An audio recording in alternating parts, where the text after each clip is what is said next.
Merci.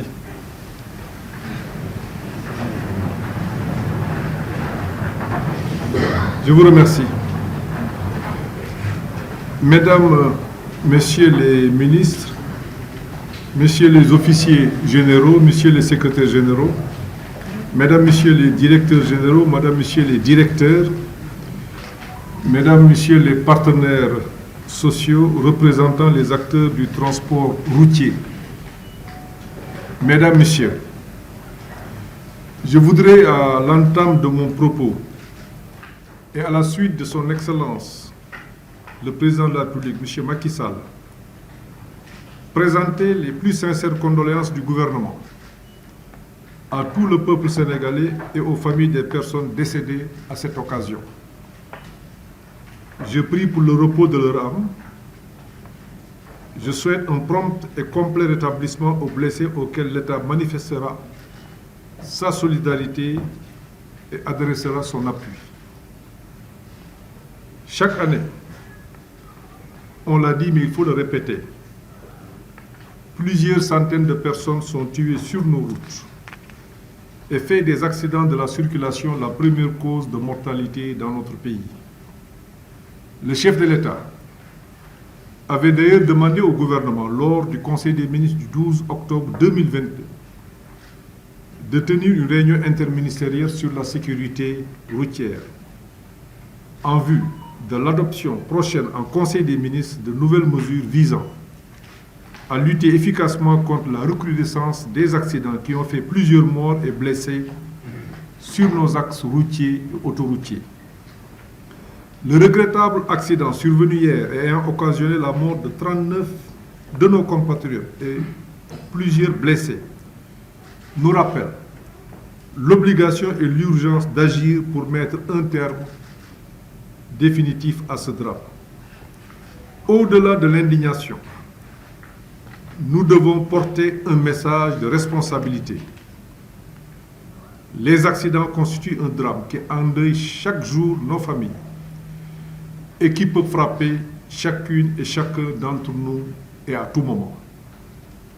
Il faut le dire, beaucoup de ces décès pouvaient être évités par des comportements plus responsables et par une action résolue des pouvoirs publics. La lutte contre l'insécurité routière figure parmi les priorités de l'action gouvernementale. Des efforts importants ont été certes consentis.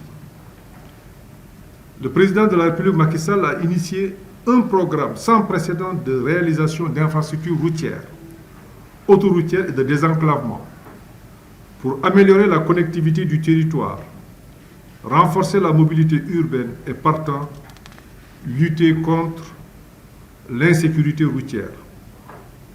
Le programme engagé depuis 2012 à travers l'intensification du renouvellement des parcs automobiles, taxis, gros porteurs, etc. Le lancement en même temps de projets de transport collectif de personnes de dernière génération, TR, BRT, dans le but d'améliorer le confort et la sécurité des usagers de la route, nous rapproche de l'émergence. Le président Macky Sall a demandé aussi au gouvernement d'accorder une priorité spéciale au dialogue social permanent avec l'ensemble des acteurs dans le but de renforcer la modernisation et la professionnalisation des transports routiers. Malheureusement, certains de nos comportements peuvent se révéler être un handicap à cet égard. Il urge, pour l'intérêt général, de prendre des mesures fortes pour préserver les personnes et les biens. Après chaque accident grave, des mesures ont été prises. Je pense à la constitution de brigades, police, gendarmerie, douane, eaux et forêts, de contrôle au niveau des différents points indiqués sur les axes et corridors routiers. La signalisation des tronçons routiers a été améliorée. Des ralentisseurs, aires de stationnement et de repos sont en train d'être aménagés. Ces efforts sont certes significatifs. Leur impact est perceptible. Malgré tout, la mortalité routière reste élevée. C'est la raison pour laquelle l'effort national doit se poursuivre et être accentué. Pour réussir cette mission commune, il faut une mobilisation sans faille des pouvoirs publics, mais aussi une évolution importante des comportements. Les chiffres de la violence routière que j'ai rappelés au début de mon propos sont insupportables.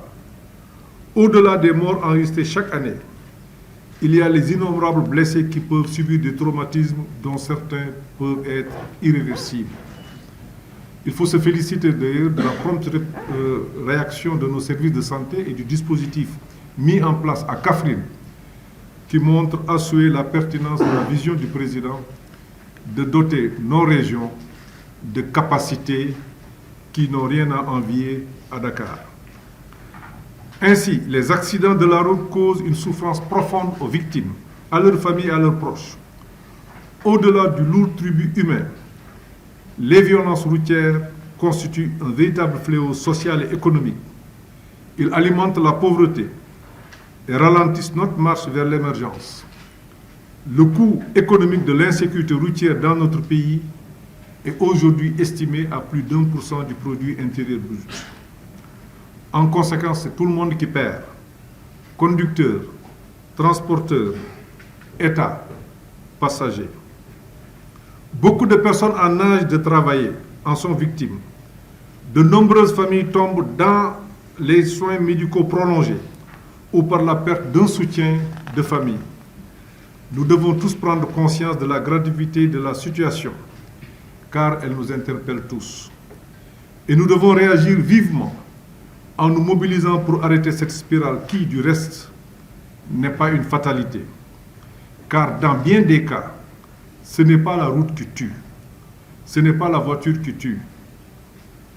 Mais à travers chaque accident, ce sont des hommes et des femmes qui causent la mort, parfois par négligence ou par imprudence, par refus délibéré de suivre les règles ou par indifférence des autres. Dans certains cas, il faut le dire, par cupidité tout simplement. Les autorités publiques doivent prévenir et réprimer les comportements individuels irresponsables. L'excès de vitesse, l'alcool et les drogues au volant, on le sait, sont des facteurs majeurs de risque qui aggravent les accidents. Ils ne sont pas tolérables. Une évolution des comportements est indispensable. Elle suppose une formation et même une éducation dès le plus jeune âge. Elle passe aussi par la mise en place d'une politique de contrôle et de sanctions efficace, garantissant le respect des règles clairement définies. Prévention et sanctions seront donc deux volets totalement complémentaires de l'action gouvernementale.